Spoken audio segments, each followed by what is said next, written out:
Sonko de blanc vêtu mu ngi nii nag génn na ngir fas yéene jël li nga xamante ne moo di direction assemblée nationale kon nag gis ngeen premier ministre mu ngi noonu Oumar Diaw à l'image donc on va tout simplement essayer de l'accompagner direction l'assemblée nationale. On vous l'avait dit tout à l'heure, ça sera normalement à moins de 5 minutes pour arriver à destination, donc pour en tout cas participer à cet exercice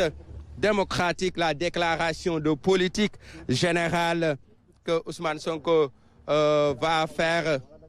d'un moment à l'autre. Donc comme vous le voyez à l'image, la sécurité est déjà sur place. Donc le convoi a pris la direction de l'Assemblée nationale. Il est 9h53 à ma montre. Donc voilà le cortège, en tout cas du Premier ministre, qui prend départ direction Assemblée nationale. Kon nag mbokk yi gis ngeen ko Ousmane Sonko daal dinay génn fi nga xamante ne nag moo di appartement dugg na ci oto mu ngi wutali nag Assemblée nationale. Wax nañ leen ko sànq diggante bi daanaka soriwul moyenne d'1 kilomètre la entre 800 et 800 quelques mètres moo dox diggante Petit Palais ak fi nga xamante ne moo di Assemblée nationale. Kon nag tey jii Premier ministre génn na ñu ngi wutali nag Assemblée nationale ngir mu daal di def li nga xamante ne moom la ñëpp doon xaar muy déclaration de politique générale am. Kon nag Oumar Diaw gis ngeen cortège bi daal di nañu génn Petit Palais wax nga ko sànq.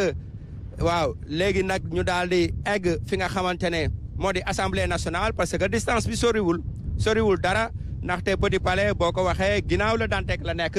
ca la Dantec ak Assemblée nationale daanaka benn la kon nag gis ngeen cortège bi mu ngi accéléré en tout cas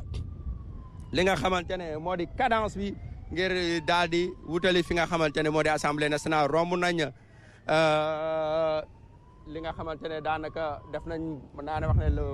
la moitié de la route kon nag gis ngeen bëriwul nag ay embouteillage ci yoon bi donc ñu jàpp ne rek ne tey jii prévision yi ñu doon def ngir egg à l'heure indiquée parce que ñu ngi romb actuellement pharmacie Pasteur romb nañ station Shell bi gis ngeen nag ñu ngi fii nag daanaka au niveau de l'hôpital principal bu Dakar rond-point Assemblée nationale ñu ngi koy seen jamono ji kon nag gis ngeen ne li ñu waxoon daanaka ci wàllu trajet bi soriwul yàggul dara. kon nag Ousmane Sonko ngi nii di waaje yegg si li nga xamante ne moo di Assemblée nationale rond-point bi gis ngeen quelques nit yu génn ngir daal di vraiment tàccu cortège bi muy lu am solo donc nag ñu ngi fii daanaka yegg si nañ ci fi nga xamante ne daanaka mooy rond-point Assemblée nationale ngir dugg nag ci hémicycle bi. ci lu aju ci li nga xamante ne moo di liggéey bu am solo bi nga xamante ne tey jii sénégalais yi ñu ngi ko doon xaar kon nag gis ngeen oto Ousmane Sonko moo nekk nii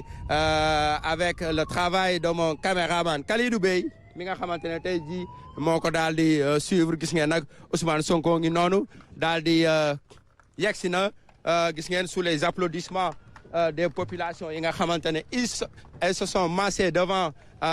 l'entrée de la porte de l'Assemblée nationale donc nag gis ngeen le premier ministre daal dinay yegsi tey jii nag li ñu doon xaar lépp daanaka yemb na ñuy xaar Oumar Diaw mu génn fi nga xamante ne moo di otoom daal di wutali fi nga xamante ne en tout cas moo di biir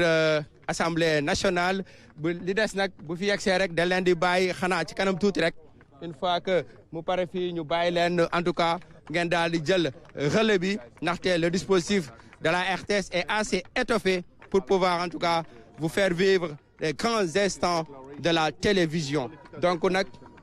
tey jii gis ngeen sécurité bi protocole bi ñoom ñëpp sont en train de s'affairer autour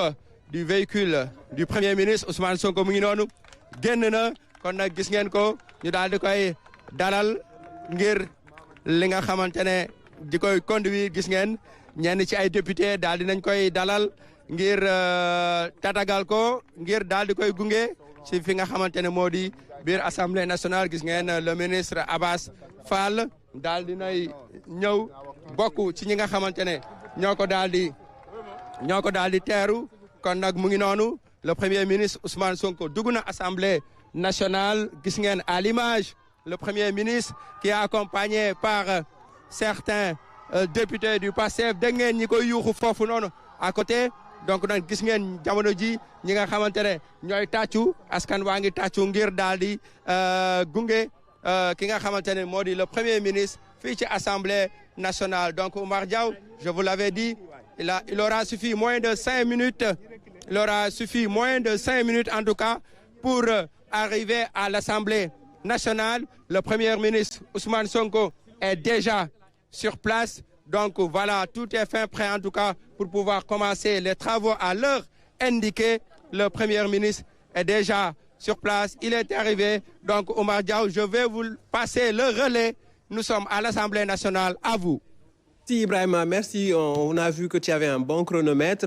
que finalement la distance a été couverte en très peu de temps, comme on pouvait s'y attendre. C'est pas très loin, la résidence du Premier ministre. Donc, il gravit donc les marches de l'Assemblée nationale. Il faut dire que cet édifice, en réalité, ne date pas de maintenant, ça date de 1956 déjà. On allait vers l'autonomie interne et du coup, c'est un vieux bâtiment qui fait encore office d'assemblée et qui le fait très bien parce que ça a été très, très bien construit. Donc, on voit l'intérieur de la salle, on voit véritablement l'hémicycle. Il faut remarquer que maintenant, l'hémicycle est divisé en deux. Avant, c'était véritablement un hémicycle total, fermé. Là, on a une allée. Vous voyez un monsieur donc, qui va s'asseoir. Mais bon, il y a l'allée là qui découpe